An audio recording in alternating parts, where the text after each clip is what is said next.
Halo teman-teman semua, kami dari kelompok 1 yaitu etnik Batak Angkola yang beranggotakan Neri Talenta Simanjuntak, Rahel Naomi Purba, dan saya sendiri, Agnes Junita Siburian, akan mempresentasikan hasil mini riset kami mengenai kepemimpinan Batak Angkola. Yang pertama, latar belakang masalah. Indonesia kaya akan berbagai suku dan bangsa. Setiap tradisi dan budaya lokal di setiap daerah memiliki ciri khas yang beraneka ragam. Aturan adat dan tradisi serta norma-norma yang berkembang dalam masyarakat diwariskan secara turun-temurun dari generasi ke generasi. Sebuah daerah sama halnya seperti sebuah organisasi. Sebuah organisasi memiliki struktur dan aturan-aturan yang telah ditetapkan. Begitu juga dengan sebuah daerah pasti memiliki struktur kepemimpinan daerah lokal dan diikat dengan aturan-aturan yang sesuai dengan kondisi daerah tersebut. Salah satu contoh daerah yang masih kental dengan adat dan tradisinya adalah Sumatera Utara, khususnya suku Batak Angkola. Suku Batak Angkola memiliki banyak keunikan yang sangat menarik untuk diteliti. Di sini, penulis ingin mendalami bagaimana konsep, nilai, dan struktur kepemimpinan dalam etnik Batak Angkola. Penulis ingin lebih mendalami bagaimana konsep dan nilai-nilai dalam kepemimpinan dalam suku Batak Angkola. Bagaimana seseorang pemimpin dalam Batak Angkola dan apa saja yang membedakan cara kepemimpinan dalam etnik Batak Angkola. Mini riset inilah kami lakukan untuk meneliti bagaimana sebenarnya struktur kepemimpinan dalam adat etnik Batak Angkola. Yang kedua, identifikasi masalah. 1. Pendapat narasumber tentang pengertian kepemimpinan di suku Batak Angkola. Yang kedua, struktur kepemimpinan di suku Batak Angkola. Yang ketiga, apa saja tugas dan fungsi setiap komponen yang termasuk dalam struktur kepemimpinan suku Batak Angkola. Yang ketiga, batasan masalah. Agar penelitian ini dapat dilakukan lebih fokus, sempurna, dan mendalam, maka penulis memandang permasalahan penelitian yang diangkut perlu dibatasi variabelnya. Oleh sebab itu, penulis membatasi diri hanya berkaitan dengan konsep dan nilai-nilai kepemimpinan di etnik Batak Angkola. Yang keempat, rumusan masalah. Yang pertama, bagaimana konsep dan nilai-nilai kepemimpinan di etnik Batak Angkola? Yang kedua, apa saja struktur dalam etnik Batak Angkola? Yang kelima, tujuan survei. Yang pertama, untuk menyelesaikan tugas mini riset kepemimpinan. Yang kedua, untuk mengetahui kepemimpinan di etnik Batak Angkola. Yang keenam, manfaat survei. Yang pertama, hasil penelitian ini diharapkan dapat memberikan masukan dalam ilmu pengetahuan, khususnya yang berkaitan dengan kepemimpinan etnik Batak Angkola. Yang kedua, penelitian ini diharapkan dapat menjadi bahan kajian penelitian yang berkelanjutan.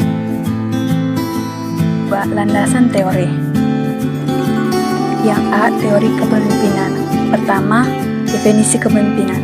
Kelompok kami mengambil definisi kepemimpinan menurut Ngalim Purwanto, yaitu di mana kepemimpinan adalah sekumpulan dari kemampuan dan sikap-sikap kepribadian, termasuk di dalamnya kewibawaan, untuk dijadikan sebagai sarana dan rangka meyakinkan yang dipimpinnya agar mereka mau dan dapat melaksanakan tugas yang dibebankan kepada mereka.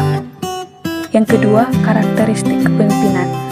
Ada 10 karakteristik kepemimpinan dalam kepemimpinan yang kami ambil.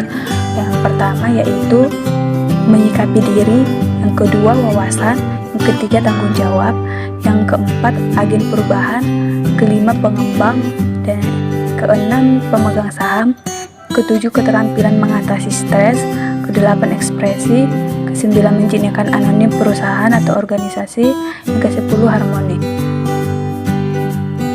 Yang ketiga, perbedaan pemimpin dan manajer. Yang pertama yaitu pemimpin membangun visi, sedangkan manajer membangun tujuan. Yang kedua yaitu pemimpin memberikan motivasi, sedangkan manajer hanya memerintah. Yang ketiga yaitu pemimpin punya ide, sedangkan manajer mewujudkan ide. Yang selanjutnya yaitu pemimpin mengambil risiko, sedangkan manajer mengatur risiko. Yang selanjutnya itu pemimpin idealis, sedangkan manajer realistis.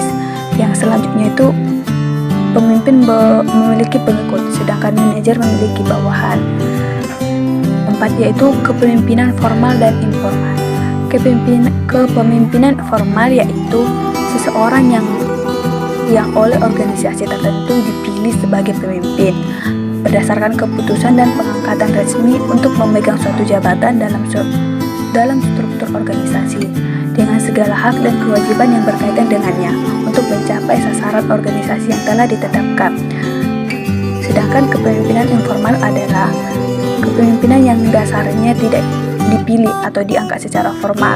Seseorang menjadi pemimpin informal kalau ia diakui mempunyai keunggulan fisik, keunggulan psikologi, ilmu pengetahuan, dan keterampilan yang diakui oleh para anggota organisasi. B. Konsep dan nilai kepemimpinan etnik.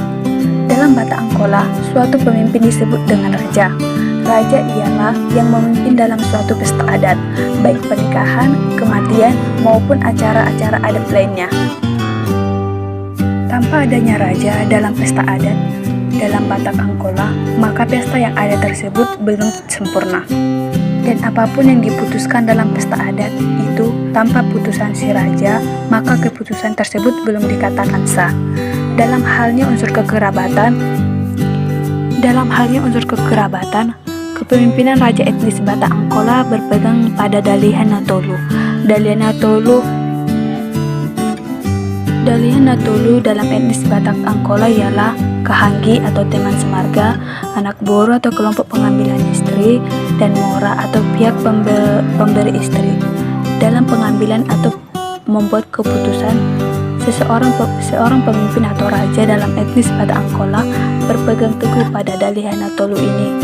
Tujuannya ialah si pemimpin atau seorang raja tidak bisa asal dalam mengambil keputusan dan benar-benar memikirkan orang-orang sekitarnya. Ini merupakan suatu nilai dan ciri khas kepemimpinan yang ada dalam etnis Batak Angkola. C. Kerangka berpikir. Kerangka berpikir yang kami dapat dari pembahasan di atas yaitu konsep dan nilai kepemimpinan etnis Batak Toba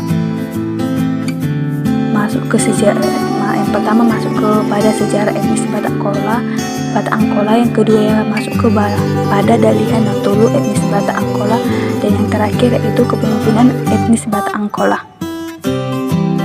Bab 3. Pada bab 3 ini berisi tentang teknik pengambilan data dan teknik analisis data. Yang pertama yaitu teknik pengambilan data. Dalam penelitian ini, agar data lebih akurat, peneliti melakukan teknik pengumpulan data studi pustaka, di mana peneliti mencari data-data yang berkaitan dengan permasalahan yang diteliti melalui artikel, buku, serta jurnal dan web yang berkaitan dengan topik penelitian kelompok kami. Maka dilakukan langkah-langkah berikut sebagai berikut.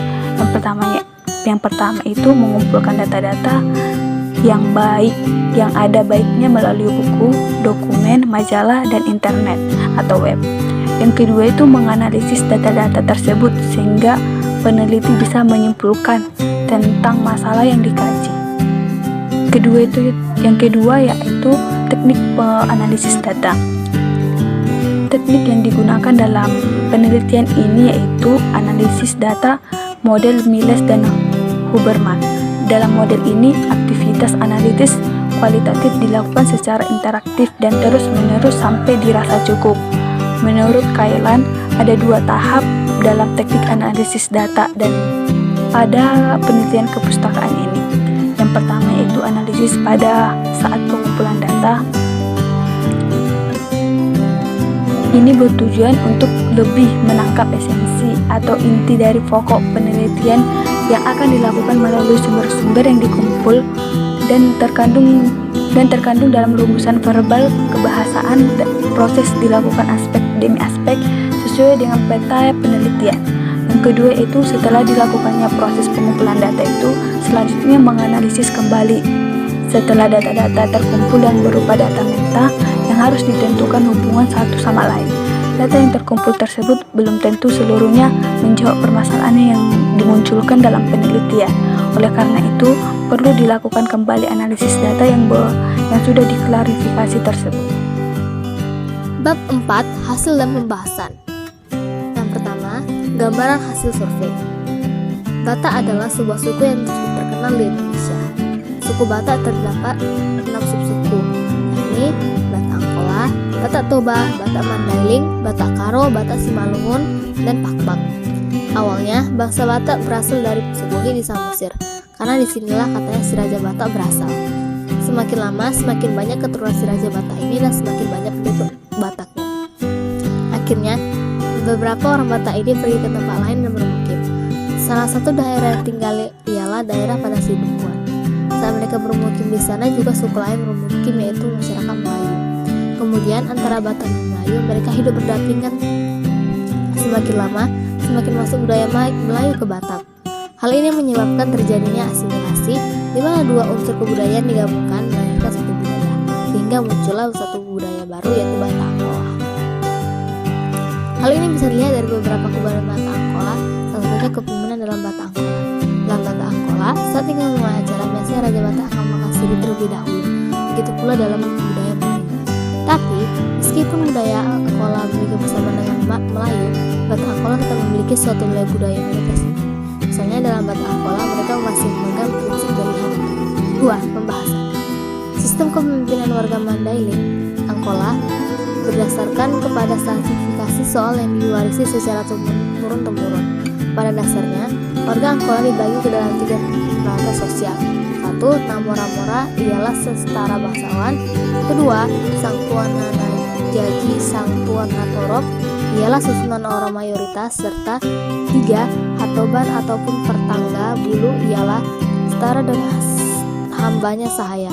Antara strata awalnya serta kedua di sebagian kawasan di Angkola adalah strata perantara yang diucap Narotas Toras.